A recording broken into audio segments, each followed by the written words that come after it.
All right, thanks for joining tonight. I am recording this so that there can be a replay. Most of you already know that, but I just want to let you know. You are welcome to unmute yourself, raise your hand, and stop us tonight so you can have questions or interject things. You all know that you can talk afterwards and ask questions as well. I want to I have been so blessed that I have so many people in my world that pour into me and support me and help push me. And Alicia's one of those. And she's one of those that's just right now, first of all, she's giving her time to help me out with this, but also to just get the word out that dieting is so everywhere. Like it's everywhere we look. It's, we're inundated with it when we're kids, with our moms at the grocery stores, in the, like at the magazine rack. And we have all these stars that like, oh, Beyonce's diet of just eating, I don't remember what it was. It was basically eating nothing. And we know that that's not sustainable. We know that that's not practical. And Alicia's thought process and philosophy are very much along the same lines of mine, that you shouldn't have good or bad foods because they have no morals. She has 4 kids.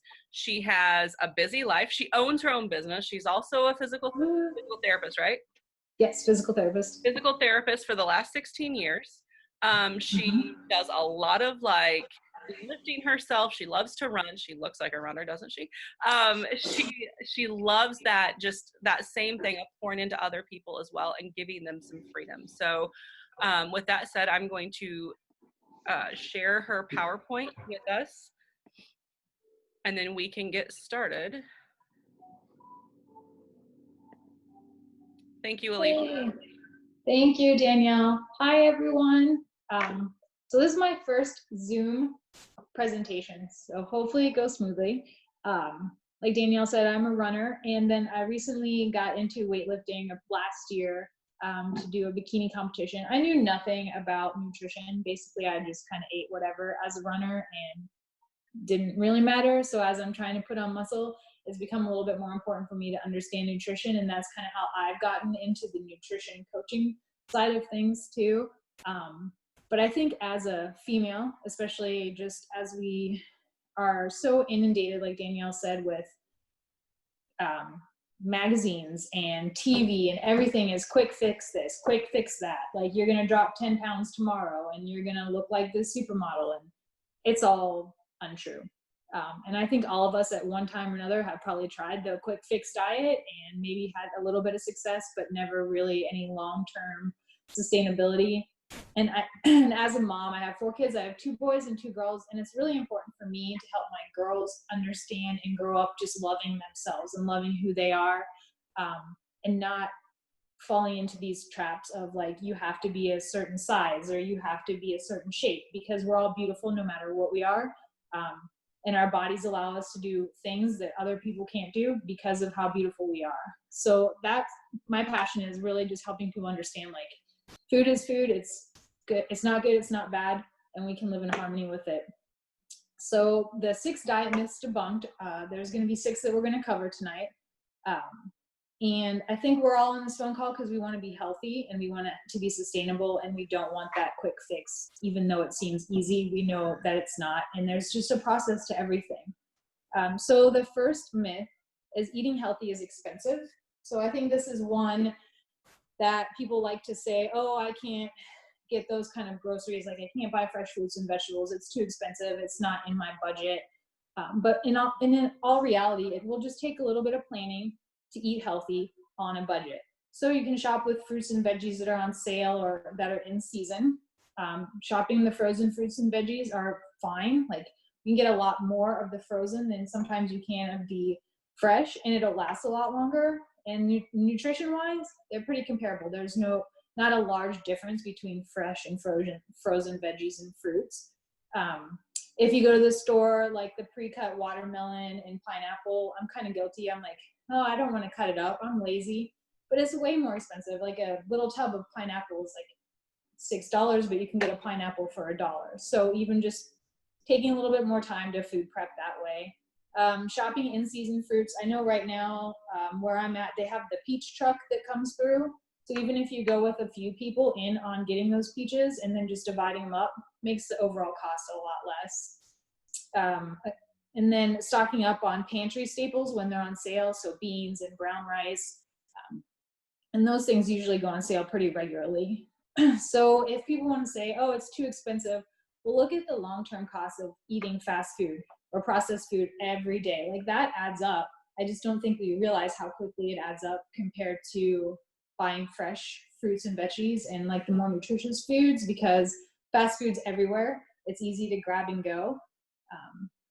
And then all of the long-term health effects, if we don't maintain good nutrition, those add up over time, and they're going to be more expensive than just going into the store and let's look at the healthy foods that we have. One of the major tips for eating healthy in the grocery store is to go around the outer edge of the store first, kind of shop that way, and then shop on the inner aisles. A lot of times food marketing, they're going to place a lot of those boxed and prepackaged foods like right at eye level because we all see it. If you look above or below that, you may find something a little bit more nutritious and a little bit less expensive too. But there's marketing involved when we go to the grocery store. So things that we can easily see, we're more readily gonna buy. So the next myth is carbs can make you fat. And I think this is one of the big ones that most diets are going to try to sell you on, or you see the celebrities like, oh, I don't ever eat a piece of bread. I'm pretty sure they're lying, but I have no real way to prove it. But first, carbs are just a source of fuel. So we have fat, protein, and carbs. Our body needs all three of those things in order to run healthily, maintain a good balance, and for us to be able to manage our weight. So carbs alone are not going to cause you to gain weight, no matter what company wants to tell you or what diet out there wants to tell you that. It's not the carbs that are going to make you gain weight. It is eating in excess of calories. So any excess calories that we go over our caloric deficit, that's when we're going to start to gain weight. So in saying that, as long as you're eating your carbs and you're maintaining your calorie deficit, you should not be gaining weight. And all carbs, again, there's no good, bad, or ugly carb. They're all carbs. Fruits and veggies, obviously more nutritious than some of our other foods, but there's nothing wrong with having macaroni and cheese or pasta. We just need to maintain that calorie deficit, and we are okay. We shouldn't feel guilty or like, oh, I'm never going to lose my weight because I'm eating carbs today. I know some people that do keto and they swear by it and they say they're going to do keto for life. Keto for life does not fit my lifestyle. I like pretzels and chips, and I make it work. So every carb you can make work. The next myth, number 3, you will gain weight if you eat late. So I think a lot of people try to say, oh, you have to eat, before, you should stop eating before 8 p.m. or before 7 p.m. If you're in a fasting kind of protocol, yes, that's probably true. They're going to have a fasting window of maybe 12 to 8 to eat in. But if you're not doing like an intermittent fasting protocol, you should be able to eat whenever. Your body doesn't recognize, oh, it's 9 a.m. or it's 9 p.m. It just recognizes that it's getting food.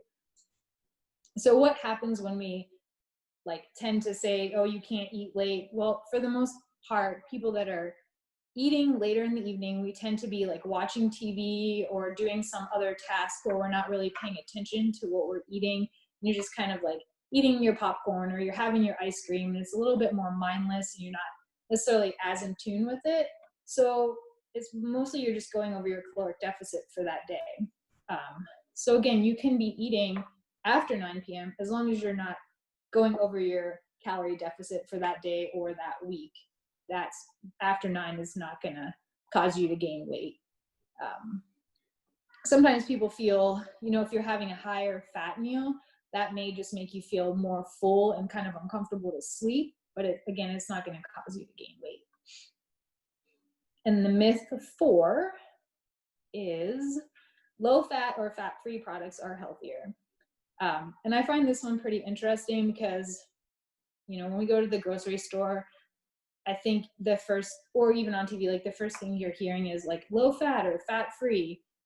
Well, often these foods have a lot of added sugar or sodium to make up for the flavor that's being pulled out because there's not as much fat in it. So you have to watch that. because you don't want to inundate your body with a ton of processed sugar or overload yourself on sodium, because sodium can retain water. And these foods still have calories. So just because it says fat-free or low-fat doesn't mean it's calorie-free. And we just have to really recognize in the labels and the ingredient lists what they're actually taking out, putting in. A lot of times with fat-free or low-fat foods, they're putting in some artificial ingredients and artificial to like, because the fats are removed to make it more tasty. And that can actually be a little bit more detrimental to our system. And they will also, because that fat is not in the food, it doesn't cause you to fill up and get full as long. So you end up potentially eating more. And with our brains, the way they work, we kind of think, oh, I can have, 8 chocolate chip cookies because they're low fat. Well, you're still going to go over your calories with that. So you just have to be careful. So bottom line, if you're eating more of these foods because you feel less guilty and over consuming calories, again, you're not staying in your calorie deficit, so you're going to gain the weight. So basically, again, bottom line, you have to be in your calorie deficit to lose weight. Myth number 5, skipping meals and meal timing. I think that's a big one I've seen from like trainers at the gym telling people, oh, you have to eat like 6 small meals a day, or you're going to your doctor and the doctor's like, oh, eat 3 meals and 2 snacks. Well, really, again, it doesn't matter what time you're eating. You listen to your body. Like, are you hungry? Then you can eat. Or if you're not hungry, then you don't need to be eating 6 small meals or 3 large meals. It's kind of however that fits into your day and your lifestyle. And that, again, is if you're eating 6 meals, but they're all 1,000 calories, like you're eating way too many meals. So I think that people are not understanding what that means if they're saying meal timing. Again, you have to know what your calorie deficit is in order to just maintain your weight. It does show if you're, like studies have shown, if you're skipping a lot of meals or your like calorie deficit is way low, then your metabolism is going to slow down. So you're not going to be as efficient burning fat. So tips are listening to your body and how you're going to eat during the day. And your body is going to see the calories as energy. So we want to eat to fuel our body so that we're in harmony with our food and our body. Myth 6, there is no magic pill, food, spice, or potion that will help you lose weight. I think I read a lot of People and like Us magazine. So there's always like something inside like, oh, this so-and-so is doing this diet, or this water has made them lose 10 pounds. Not true. There's no such thing. Extremely rapid weight loss diets are very restrictive. Yeah, you may lose 10 pounds in a week, but they're not sustainable. And most of that is going to be water weight and mass weight. So it's not truly 10 pounds. And the simple truth is, all you're doing is spending lots of money on products. Why don't we invest that money in learning how to maintain our overall long-term health and understanding nutrition and what that really means for us? So I guess number 1 thing, stay within your calorie deficit. You can enjoy your foods as long as you're in that deficit. And your weight loss journey should not be about eliminating a food group or a food category unless you have some medical reason for that. Because once you start saying, I can't have this or I can't have that, that's when we really feel deprived, and our brain naturally wants that food even more. And then we tend to overeat and binge on that. And fat loss is a long-term process. So for somebody to healthily lose weight, you only want to lose like 1 pound to 1.34 pounds a week. And that's how it becomes manageable and sustainable. And it's a process. It's ongoing. So, and then I had a couple references here that I found really useful. I think it's just a shame that our society places so much emphasis on a certain size that we have to be, or a certain weight we have to be, instead of just placing the emphasis on being healthy. Do we feel good? Do we have energy? Are we able to do what we want to do? And are we just healthy doing it? I love it. I love it. Thanks. Thank you so much. You guys can start unmuting yourself and like chime in anytime, please. I really like you hit on the number 6 is my favorite. Yeah. There's no magic potion. And even last night I had someone text me a link. And of course, because I clicked the link, now I have the ads on my social media.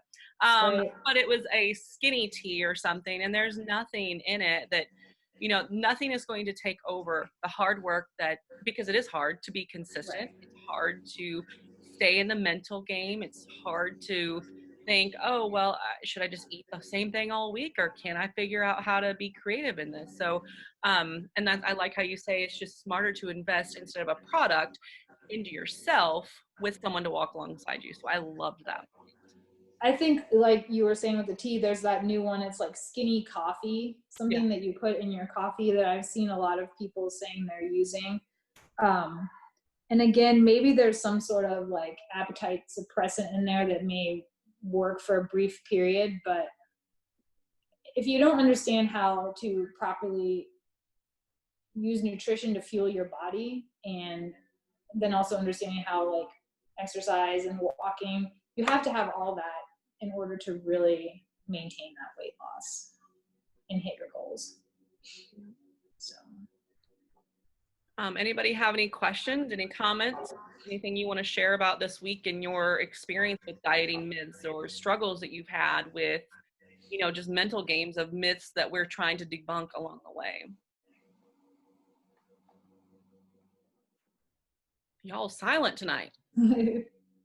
I got really excited about eating a brownie this week. yes. I was so excited because in course in my head, I was like, I can't have that. That's not diet food. It's not okay or whatever. But I'm like, this totally fits in my day to day. So I've had a brownie many days this week, and it's made me so excited. That's awesome. And cheese, so much cheese. That's awesome. Yeah, I think, how I got in with like Jesse and Erica and this whole group was when I was training for my competition last year. And I worked with another girl that had trained, and she was like, all I ate was chicken, broccoli, and rice. And I'm like, there's no way that I'm ever going to be able to do that if I eat that way, because it's not going to work. I don't even like broccoli.